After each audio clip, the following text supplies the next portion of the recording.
Everyone. तो previous video में मैंने जो 2019 और 20 बैच का ये ऑर्गेनिक केमिस्ट्री का पेपर है, तो इसके क्वेश्चंस जो मैं सॉल्व करा रहा था और इन पे बता रहा था आप लोगों को आंसर। तो इस पे हम ये वाले क्वेश्चन पे पहुंचे थे, dehydration of butane two all. इसका मैंने रीज़न बताया था, माइनर प्रोडक्ट मेजर प्रोडक्ट कौन कौन सा होता है। तो IUPAC नेमिंग पे हम लोग पहुँचे हैं। IUPAC नेमिंग को अगर मैं बताना चाहूँ तो पहले कंपाउंड सारे उतार लेना। ये ए कंपाउंड ये है, बी कंपाउंड ये वाला है AB, और फिर C कंपाउंड ये है, D कंपाउंड ये है और E कंपाउंड ये है। सेम इस तरीके के नहीं आएंगे, लेकिन इस टाइप के आते हैं। एल्कोहलिक ग्रुप वाले आ सकते हैं या कार्बोक्सिलिक एसिड वाले, तब बता रहा हूँ मैं, उसमें सिलेबस में दिया भी है। तो इनके आंसर करते हैं। तो इसमें जो कार्बन की चेन है लॉन्गेस्ट 1 2 3। तो इस पे जो कार्बन की चेन है लॉन्गेस्ट इस तरीके से है 1 2 3। तो यहाँ से नंबरिंग करेंगे एल्कोहलिक ग्रुप को प्रायोरिटी देके 1 2 3। तो इसका नाम हम बोल सकते हैं, यहाँ पर कोई ईथर वाली लिंकेज है, ROR करके जो ईथर की लिंकेज होती है, ROR जनरल रिप्रेजेंटेशन। यहाँ भी हाइड्रोकार्बन वाली चेन, यहाँ भी हाइड्रोकार्बन वाली चेन, एल्केन एल्केन इस तरीके से होते हैं। तो इस पे एल्केन्स ही हैं सारे। हम लोग क्या बोल सकते हैं इसका नाम 3 मैथॉक्सी। 3 पे मैथॉक्सी ग्रुप है CH3 मैथॉक्सी। मैथॉक्सी इसलिए मीथेन होता है लेकिन ऑक्सीजन भी है, तो मैथॉक्सी 3 मैथॉक्सी। फिर मीथेन ईथेन प्रोपेन, तो प्रोपेन 1 ऑल। 1 पे एल्कोहलिक ग्रुप है तो प्रोपेन 1 ऑल। इस तरीके का इसका IUPAC नेमिंग हो जाएगा, या 1 प्रोपेन ऑल भी लिख सकते हैं। और 3 मैथॉक्सी 1 प्रोपेनॉल, सॉरी प्रोपेनॉल, यहाँ पर कोई ए है प्रोपेनॉल। अगर बी कंपाउंड की बात करूँ तो इस पर क्या है CH3 C डबल बॉन्ड ऐसे करके नहीं है, CO लिखे हैं उन्होंने, तो उसको ऐसे खोल के आप लोगों को समझना पड़ेगा कि वो ईथन नहीं है, कीटोन है CH3। ईथर में क्या होता है, खाली ऑक्सीजन होता है जुड़ा हुआ, लेकिन कीटोन में क्या होता है C डबल बॉन्ड हो, कीटोनिक ग्रुप होते हैं। CHO होता तो एल्डिहाइड होता। तो इसका नाम क्या हो जाएगा, लॉन्गेस्ट चेन यहाँ पर को C डबल बॉन्ड हो, कीटोनिक ग्रुप तो है। अब इस पे हम इसकी नेमिंग करेंगे तो इस वाले कार्बन को भी काउंट करेंगे। अगर हम 1 2, इस पे कोई और दूसरा कोई ग्रुप नहीं है, तो इस पे सीधे हम कहीं से भी नंबरिंग कर सकते हैं, या इधर से या इधर से। प्रायोरिटी किसी इसको दे नहीं सकती क्योंकि इसमें एक ही कीटोनिक ग्रुप है और कोई दूसरा, जैसे ऊपर दो दो फंक्शनल ग्रुप है ना, एक एल्कोहल वाला एक ईथर वाला। तो यहाँ पर को हम क्या करेंगे, methane ethane propane butane pentane, तो पेंटेन ओन इसका नाम हो जाएगा IUPAC नेमिंग।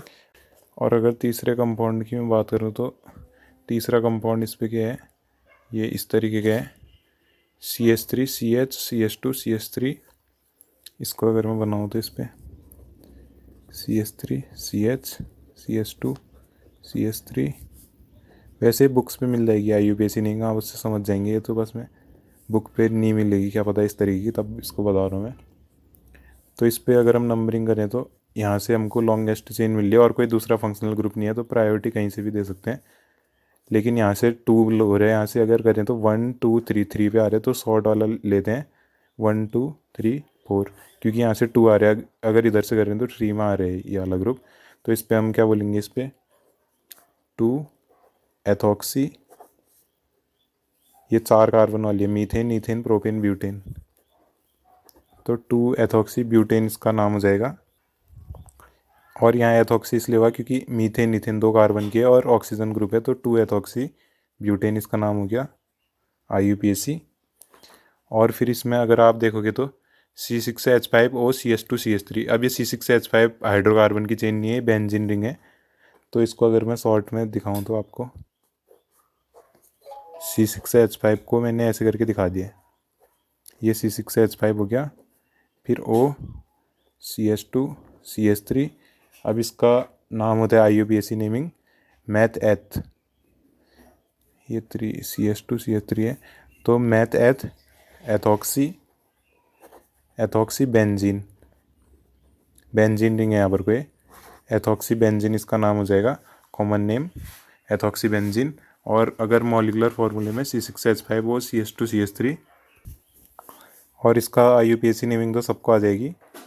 ये यहाँ पर को मीथेन ईथेन और यहाँ पर को मीथेन वाला ग्रुप है, तो मीथॉक्सी ऑक्सीजन भी है, इसलिए मीथॉक्सी इथॉक्सी इस तरीके से कर रहे हैं। एल्डिहाइड होता है उस तरीके का नेम देते, तो यहाँ पर को क्या होगा, मीथॉक्सी ईथेन इसका नाम हो जाएगा।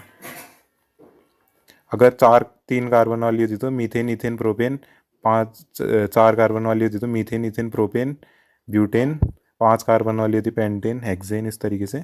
अब ऑक्सीजन ग्रुप है इसलिए मिथॉक्सी इस तरीके का नाम आ रहा है इस पर। अब अगर हम इस पे देखें तो IUPAC नेमिंग के बाद जो अगला क्वेश्चन है, एलिफेटिक एल्डिहाइड मोर रिएक्टिव है एरोमेटिक एल्डिहाइड के मुकाबले फॉर न्यूक्लियोफिलिक एडिशन रिएक्शन, तो इसी को हमको एक्सप्लेन करना है।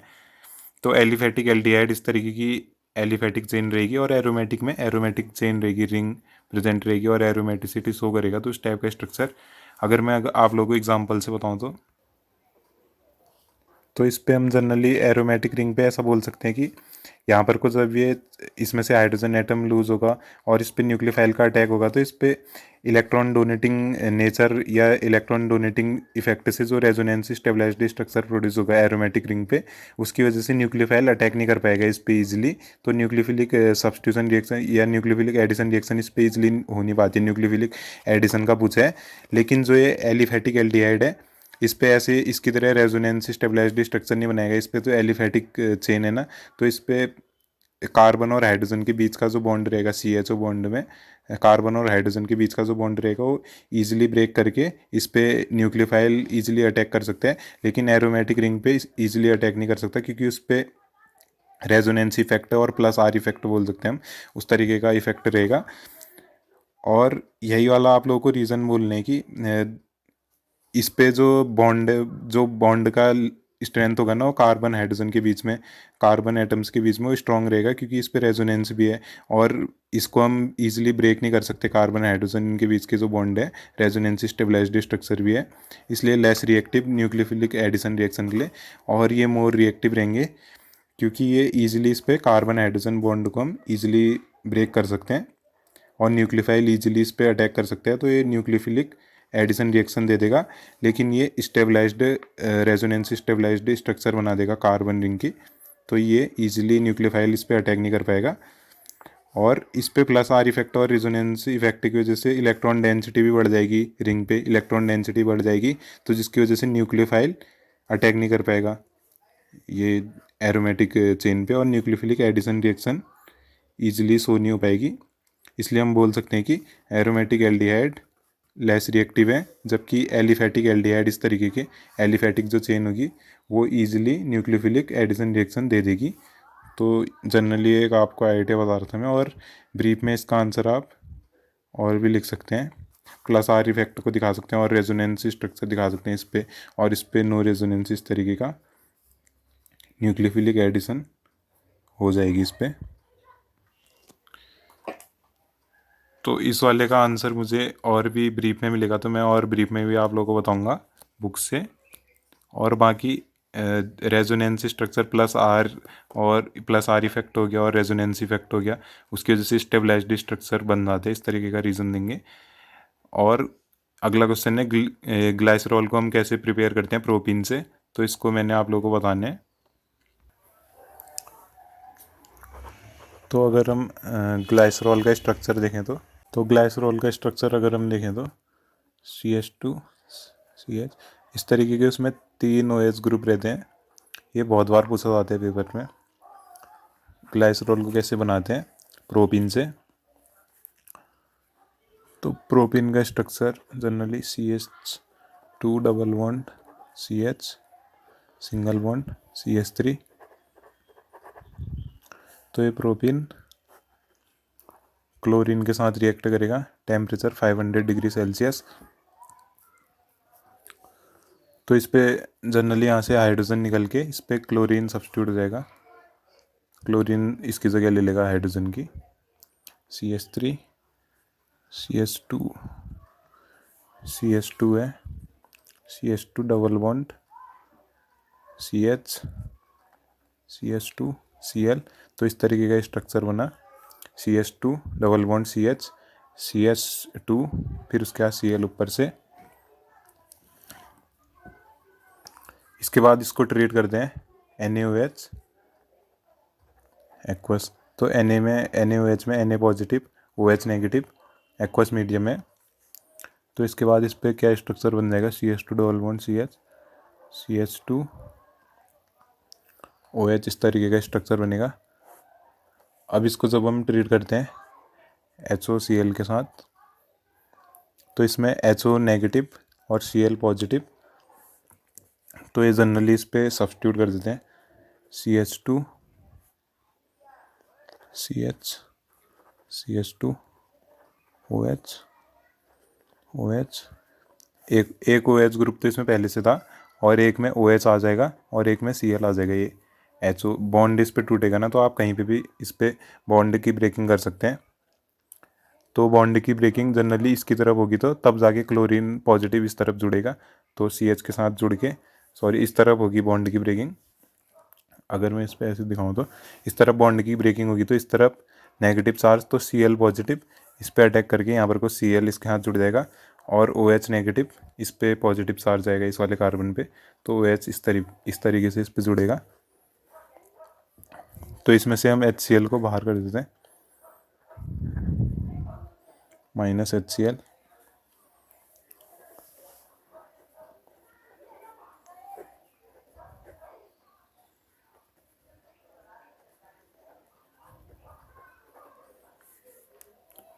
तो इस तरीके का जनरली साइक्लिक प्रोडक्ट, क्योंकि Cl बाहर हुए तो ये दोनों ऑक्सीजन के साथ शेयरिंग करते हैं। ऑक्सीजन के पास दो के साथ दो बॉन्ड बनाते हैं जनरली ऑक्सीजन। अब इसके बाद इसको एक्वस मीडियम में हम ट्रीट करेंगे NaOH के साथ, तो ये बॉन्ड टूट जाएगा, एक पे OH, एक पे H आएगा, एक पे OH आएगा। अब इस तरीके का हमको स्ट्रक्चर मिल जाएगा CH2 CH, CH2 OH OH और OH। तो यही जनरली हमको चाहिए था, ये हो गया ग्लाइसरॉल। तो इस पे है क्या, जनरली प्रोपीन जब रिएक्ट कर रहे हैं क्लोरीन के साथ 500 degree Celsius temperature, CH2 double bond CH, single bond CH2 Cl, फिर NaOH एक्वस मीडियम पे जब हम ट्रीट कर रहे हैं, तो इस तरीके का स्ट्रक्चर बना रहे हैं। Cl सब्स्टिट्यूट होके यहाँ पर को OH उसकी जगह ले रहे हैं। अब उसके बाद हम HOCl के साथ इसकी जब ट्रीटमेंट कर रहे हैं HOCl के साथ, तो एक HO तो यहाँ पर को चले जा रहे हैं और एक Cl, इस तरीके से बॉन्ड की ब्रेकिंग अगर मैकेनिज्म दिखेंगे तब दिखेंगे सब बॉन्ड ब्रेकिंग वगैरह। फिर HCl इसमें से सब बाहर हो रहा है HCl, तो ये ऑक्सीजन के साथ H बाहर हो रहा है और Cl बाहर हो रहा है, तो ऑक्सीजन के साथ यहाँ पर को ऐसे एक इंटरमीडिएट फॉर्म कर दे रहे हैं दोनों कार्बन वाले एटम्स। फिर इस तरीके से इसमें जब हम हाइड्रोलिसिस कर रहे हैं H2 के साथ, तो एक तो H लेगा OH बना देगा और एक में OH ग्रुप आएगा, H2 के पास HOH होते हैं। फिर उसके बाद ये ग्लाइसरॉल स्ट्रक्चर, तीन इस पे OH ग्रुप रहते हैं, इस तरीके का ग्लाइसरॉल का स्ट्रक्चर रहेगा। और बाकी थ्योरी आप ये लिखेंगे, प्रोपीन जब रिएक्ट करते हैं 500 डिग्री सेल्सियस पे क्लोरीन के साथ और फिर एक्वस NaOH से ट्रीट करते हैं, फिर उसके बाद हमको एलाइलिक एल्कोहल मिलता है। फिर उसके बाद जब हम HOCl के साथ जब इसको ट्रीट करते हैं, तो हमको इस तरीके का स्ट्रक्चर, फिर उसके HCl के बाद ट्रीट करने के बाद फिर H2NaOH के साथ हाइड्रोलिसिस ग्लाइसरॉल का स्ट्रक्चर हमको मिल जाता है। तो ये जनरली इस पर रिएक्शन थी, प्रोपीन से प्रिपेयर करना था। ये हम क्वेश्चन पे अगर देखेंगे तो glycerol can be prepared from propene, तो ये था जनरली इस पे। अब इस पे मैकेनिज्म के साथ बताना है, dehydration of alcohol at 140 degree Celsius temperature, Clemmensen reduction और वुल्फ किस्नर रिएक्शन, होबेनोसिस और विलियमसन सिंथेसिस। तो क्वेश्चन में तो जनरली है डिहाइड्रेशन ऑफ एल्कोहल एट, रुको मैं एक बार और दिखा देता हूँ आपको, dehydration of alcohol at 140 degree Celsius करके है। तो इस पे और डिफरेंट टेम्परेचर पे भी आते हैं डिहाइड्रेशन ऑफ एल्कोहल। तो 500 डिग्री सेल्सियस पे आया, तो इस तरीके का अगर स्ट्रक्चर है, 500 डिग्री सेल्सियस पे ऑक्सीरेम प्रिपेयर कर देते हैं। तो इस पे जनरली हम बोल सकते हैं कि इसका नाम हो गया इथाइलिन ग्लाइकॉल, मैथेट इथाइलिन ग्लाइकॉल। ये अल्कोहलिक ग्रुप को हम इस पे जनरली कॉमन नेम इस पे इथाइलिन ग्लाइकॉल भी बोलते हैं। 500 डिग्री सेल्सियस H2O इसमें से बाहर हो जाएगा, इस तरीके से H2O को बाहर करके -H2O, फिर एक इंटरमीडिएट साइक्लिक प्रोडक्ट बनाया था ऑक्सीरेम। और ये तो जनरली इस वाली रिएक्शन को अभी मैंने बता रखा पीछे। प्राइमरी अल्कोहल जब रिएक्ट करते हैं कॉपर और 300 डिग्री सेल्सियस टेम्परेचर एल्डिहाइड में जाते हैं, मैंने कहा था CHO ऐसे C डबल बॉन्ड OH। अगर खाली इतना हो तो कीटोन, अगर पूरा CHO ग्रुप हो तो एल्डिहाइड, ये एल्डिहाइड मिल गया। सेकेंडरी अल्कोहल CH3CHOH, इस तरीके का इस पे सेकेंडरी अल्कोहल का स्ट्रक्चर अगर मैं दिखाऊं तो इस तरीके का 2 डिग्री कार्बन वाले तो सेकेंडरी अल्कोहल हम बोलेंगे CH3CHOH। एस 2 डिग्री कार्बन पे CH3CH, फिर OH ग्रुप प्रेजेंट है 3 डिग्री में टर्शियरी कार्बन पे। कॉपर 300 डिग्री सेल्सियस -H2, इस पे हाइड्रोजन एटम बाहर जा रहे हैं, तो जनरली इस पे कीटोन मिल जाते हैं हमको, ये C डबल बॉन्ड O। अगर H भी होता तो एल्डिहाइड इस तरीके का, तो ये कीटोन मिल रहा है। और एल्किन कब मिलता है, अगर हम टर्शियरी अल्कोहल, ये टर्शियरी अल्कोहल है 3 डिग्री कार्बन एटम है, इसके साथ एल्कोहलिक ग्रुप है, तो टर्शियरी अल्कोहल डिहाइड्रेशन हो जा रहे हैं -H2, एल्किन मिल जाते हैं। 1 डिग्री में एल्डिहाइड प्राइमरी में, 2 डिग्री में सेकेंडरी में कीटोन, टर्शियरी में एल्किन। ये वो पीछे वाली रिएक्शन की dehydration of alcohol into alkenes, इसको कैसे करना है। इथेनॉल को जब हम 95% H2SO4 मतलब कंसनट्रेट 443 केल्विन, इसको बुक से ही मिला लेना टेम्परेचर, तो H2O इस पर भी बाहर होगा। इथीन हमको मिल जाता है, H2O किससे बाहर होगा, हाइड्रोजन इससे और OH इससे, तो H2O बाहर हो गया, तो इथीन मिल गया हमको एल्किन जनरली। और डिहाइड्रेशन इनटू एथर, इस पे ईथर पे जब डिहाइड्रेशन होता है तो ROR वाला हमको कंपाउंड मिलेगा, एल्केन हाइड्रोकार्बन चेन दोनों साइड रहेगी। तो इस तरीके का अगर एल्कोहलिक ग्रुप है दो, methane ethane ethanol ethanol -H2O ऐसे बाहर जा रहे 414 केल्विन, तो इस पे हमको मिल जाता है डाई एथिल ईथर। तो इसका स्ट्रक्चर जनरली इस तरीके का CH3CH2O CH2CH3, तो दोनों तरफ से मैथ एथिल ग्रुप है, तो डाई एथिल ईथर। और 500 डिग्री सेल्सियस में ऑक्सीरेम मिलते हैं, मैंने बता दिया। तो इस तरीके की जनरली ये थोड़ी और रिएक्शन है डिफरेंट टेम्परेचर्स पे। तो ये 140 डिग्री सेल्सियस टेम्परेचर वाला जनरली, इस पे आप लोगों को पता होना चाहिए कि 140 डिग्री सेल्सियस को अगर हम केल्विन में चेंज करेंगे तो 414 केल्विन। तो जैसा कि क्वेश्चन में दिया है dehydration of alcohol at temperature 140 degree Celsius करके, तो इसको हमको डिहाइड्रेट करना है 140 डिग्री सेल्सियस टेम्परेचर में।